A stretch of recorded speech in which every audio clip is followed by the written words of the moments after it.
আমার ধরেন মাঝে মধ্যে চিন্তা হয় যে এলাকায় যদি এত বড় কোনো প্রলয়ঙ্কারী বন্যা হয়, ঝড় হয়, তুফান হয়, সরকার যদি আমারে কভার করতে না পারে তাহলে কারা আমারে কভার করবে?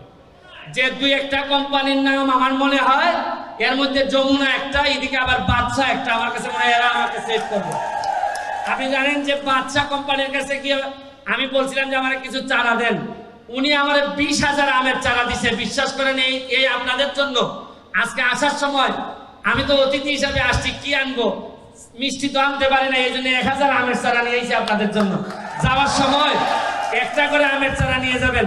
এগুলা বগুড়ার আমের চারা, আম যেভাবে মিষ্টি হবে, আমার একটা বিশ্বাস, আজকে যারা জিপিএ 5 পাইছেন তারা ওই ধরনের আম গাছ যারা বড় হয়ে আমাদেরকে মিষ্টি করবেন, আমাদেরকে মিষ্টি দিবেন।